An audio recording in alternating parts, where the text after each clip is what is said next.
Good afternoon. My name is David Cook. I'm an architect I'm actually English, but I live and work in Germany and have been working in Germany for the best part of 35 years. I was previously a partner at Banish Architekten. I think most of you will know the name Banish because they created one of the landmarks of the German 20th century architecture in the Munich Olympic Stadium and grounds in the early 70s.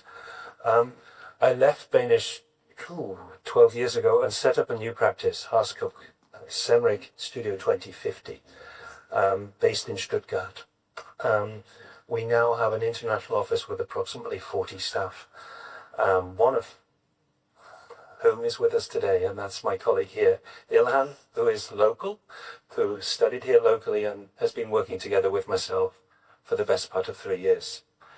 What I want to do today is to basically introduce you to what drives us as a practice. And I'm going to start with a few basic sentences which explain what we're striving for in our architecture. And that is, I believe, a new architecture, or should we say an authentic architecture, and an architecture which tends to be at odds with the architecture which is promoted in the popular press.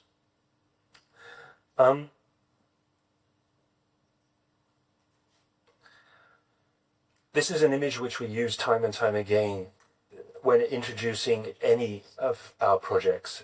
It's a starting point that we use on every single project.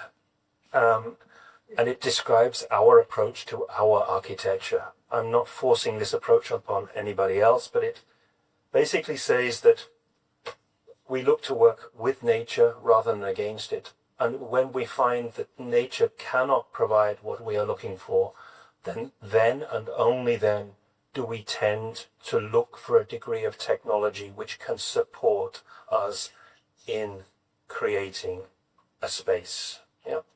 Now, this high-tech, or should we say low-tech, high nature, is what our architecture is generally about.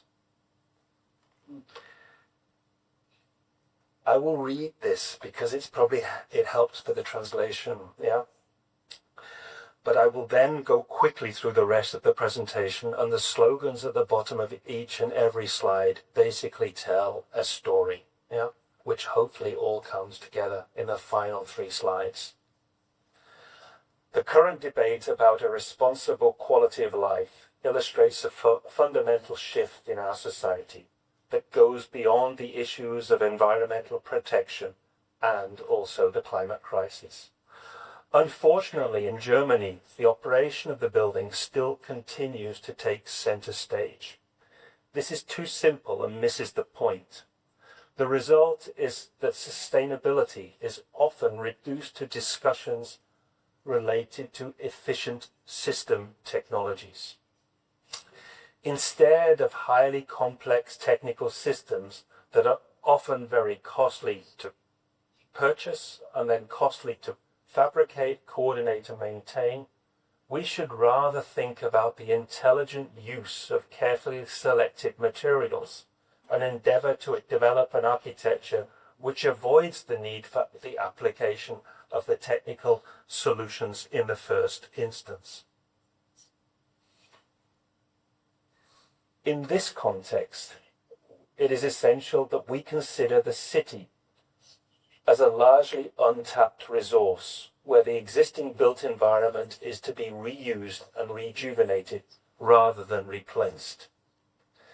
This demands the application of a different set of skills where innovation and playfulness can be applied to release latent opportunities, leading to an ever-evolving architectural aesthetic.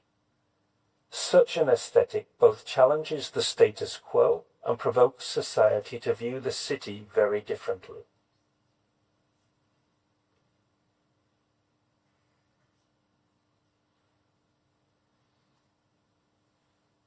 We believe that we stand at a critical threshold, and right now we are seeing encouraging signs of change with some buildings.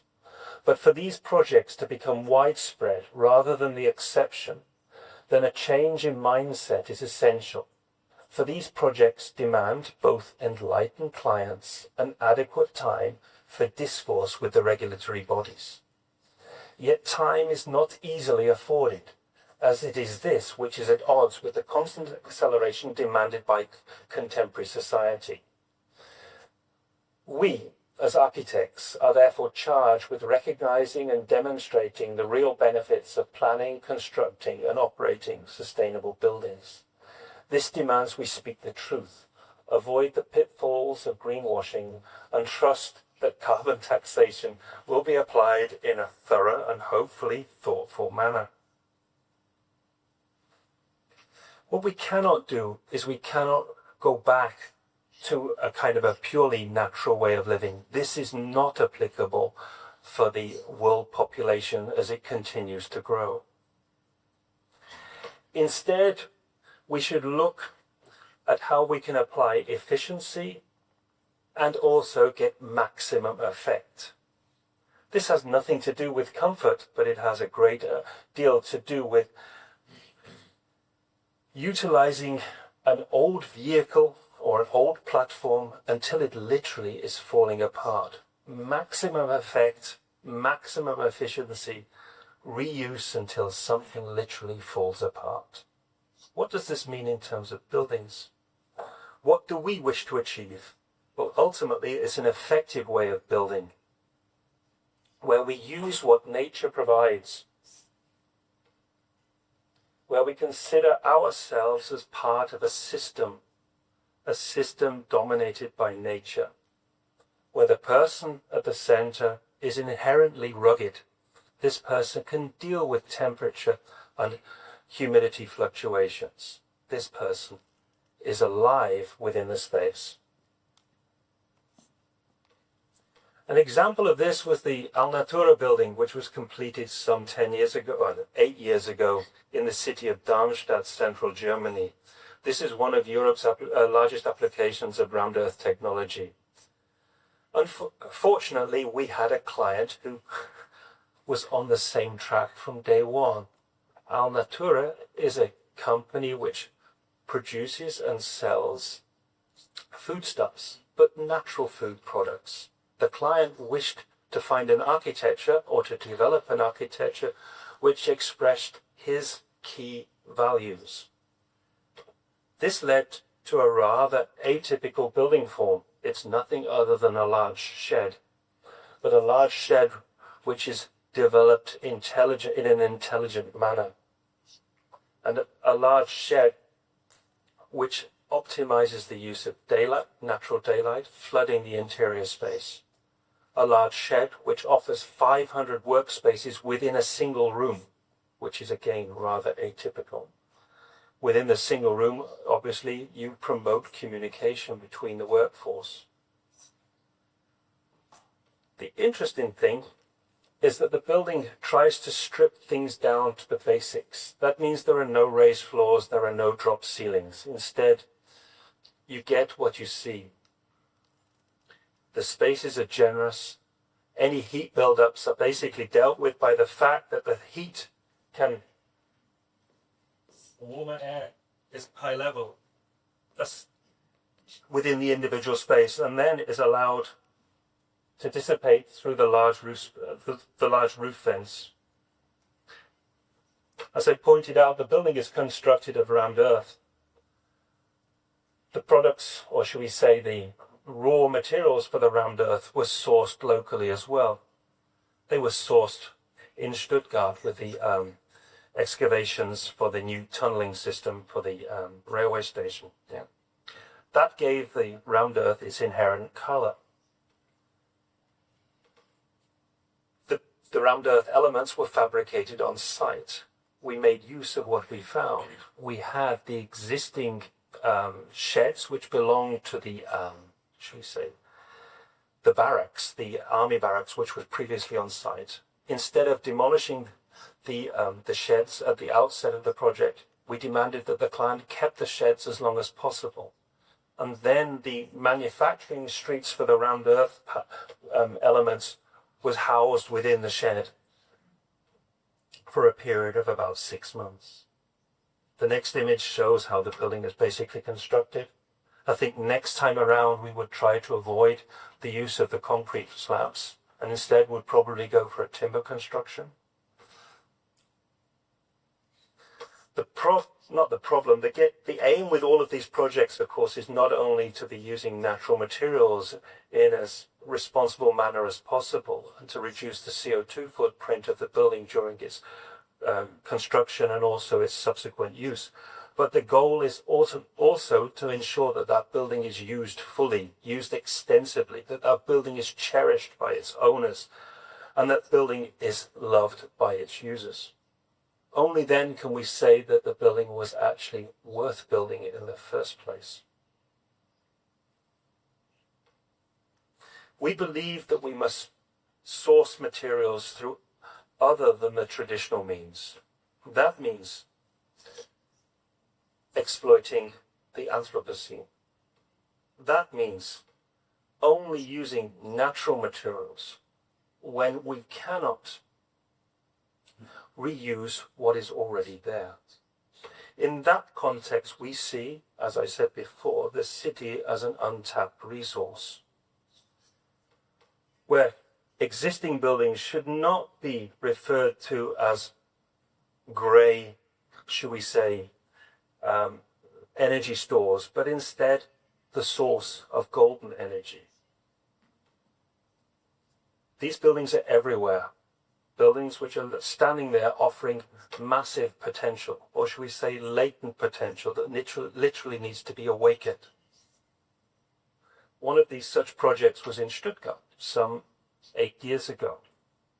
This is an existing, should we say, city utilities, storage and office depot complex right in the city centre. The competition brief called for the retention of as much of the building fabric as possible. We took the brief at its word and literally retained every building on site. We believed that the individual buildings could contribute towards a unique future identity. We believed that they offered the opportunity to be adopted and adapted. We believed that the spaces between could be activated for the good, not of the vehicles, but of the people who in future would be living there. And we believed the combination of these steps would lead to a new Stuttgart, a new city district, a city district with its own identity, offering both places of discovery and delight.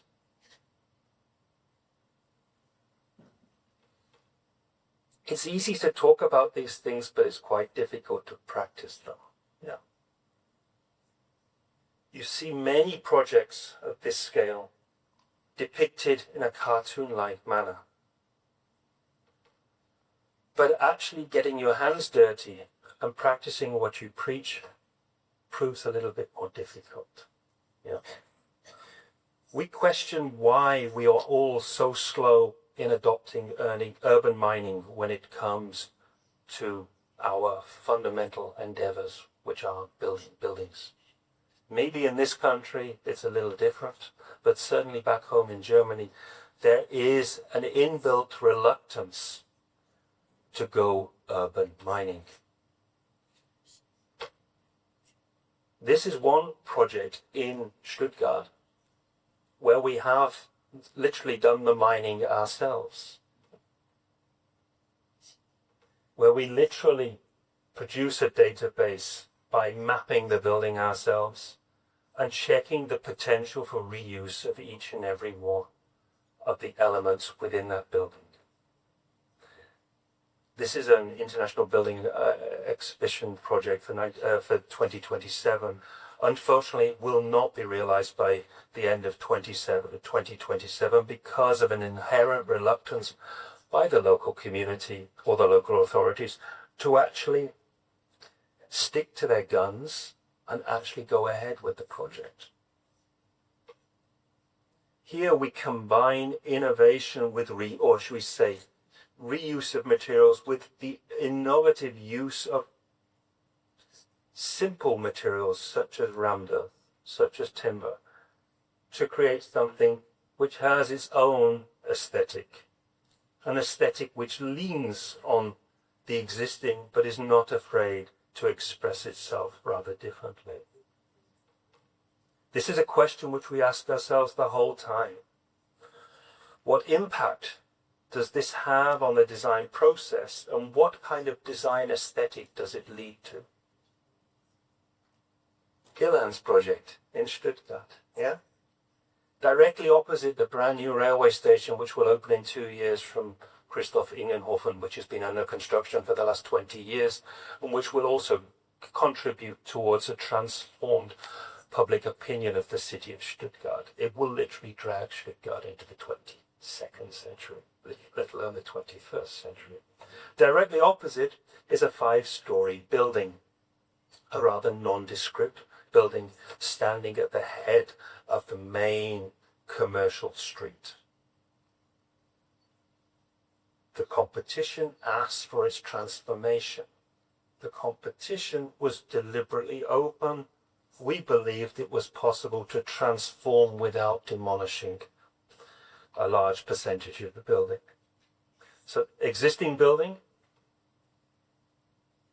Firstly, we examined what could be reused. And then we chose to reuse it in an innovative manner, avoiding the use of raised floors, drop ceilings, maximizing the amount of floor plates within the confines of the given building envelope, but doing it in a responsible manner, pursuing, of course, natural ventilation, pursuing the best use of natural light, and looking very carefully at reuse and recycling. The two aspects need, of course, to be seen rather differently. Certain elements can be reused without upcycling. Other elements can be upcycled or used in a rather different manner. Other materials need to be taken away from the site and transformed into a similar material. But of course, that is something which we would like to avoid due to the transportation issues, which also contribute towards the CO2 footprint. So this is the kind of graphic with which we are working time and time again, where we identify as soon as possible the latent potential of each and every project and try to explain to our clients and to the cities in which we are working how we wish to use these materials again, to transform and rejuvenate the existing building fabric into something rather different, something rather optimistic. Now, in order to be even more consequential, we should practice what we preach closer to home. And in fact, that is what we are doing right now. We are transforming our own office into something rather different.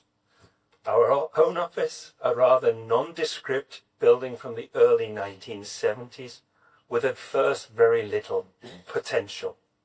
But once you scrape back the layers, you find a building which was planned and built very, very well indeed. A robust building which offers the potential for transformation. The question is, of course, how can you enter into a dialogue with a client who was not expecting that at all? The answer is to tread very carefully, to go into a discussion in an almost naive manner, producing sketches which provoke a discussion. And at the same time, you try to glean as much information as you possibly can about the history of the building. In this case, the building had 17 Bauanträge, that's building permission submissions, within a 30-year period. As the client, the owner himself, tried to adapt the building fabric as he moved forward. All we're choosing to do is to go even further, but in a little bit more of a radical manner. The building materials are simple and robust, as you can see here. Why would you want to send these to the landfill? These elements, however, have no place in such a building. As we all know, technology is outdated the moment you install it. So why choose or try to put in technology in a building in the first place? Easier said than done. We're fortunate in Germany that we have a very well, I can't do it on my own. I'm only an architect. Fortunately, I have a number of people I can rely on a daily basis. I have facade planners. I have energy consultants who I've been working with for 30 years. So I don't, and I never will pretend that this work is from me or from my office alone. This work is always part of a collaborative effort, and that is always undertaken as part of an iterative design process, a process which is sometimes alien to other architects. The simple steps towards a transformation can be seen here as we investigate what can or cannot be done with the existing facade. It would be easy to strip it off and to send it to landfill, especially as it is asbestos contaminated. But there are also methods of retaining asbestos contaminated elements on site, as long as you're careful. In this case, we're choosing to encapsulate the asbestos between two new layers. One layer is the added insulation, thermal insulation, which is required because at the moment the building only has 3 centimeters. We need to give it approximately 18. So we will be applying 15 centimeters to the outside.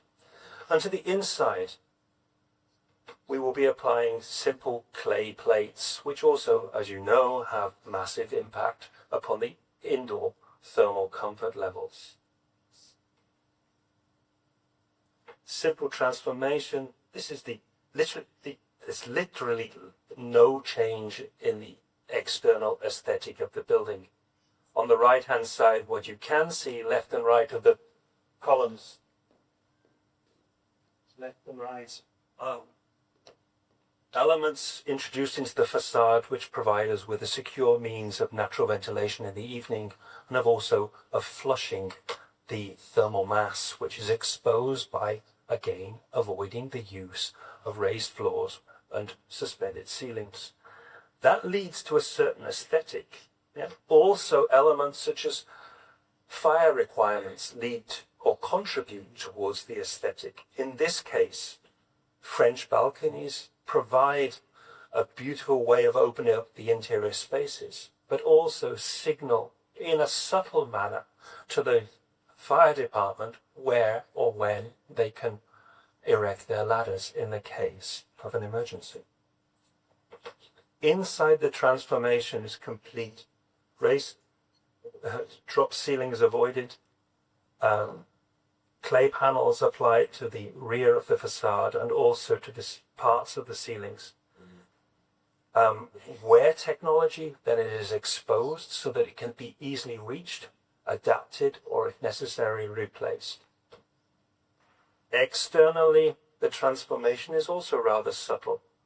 But here at ground floor, you see the building now taking on a role within the city as it is opened up to provide a public amenity.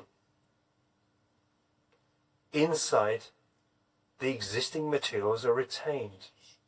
The stone, or should we say, the natural stone wall claddings are not removed from site. Instead, they will be sanded and recovered, or should we say resealed, to provide a new aesthetic, but an aesthetic which also, should we say, gleans on the past. We are not tearing away or tearing out the soul of the building. Instead, we are trying to respect the soul of the building. The approach is rather simplistic and certainly sensitive. It's a way of thinking about architecture, or a way of working which can lead to a richer architecture. A renaissance of the authentic, which certainly draws upon the vast opportunities avoided by nature. Thank you.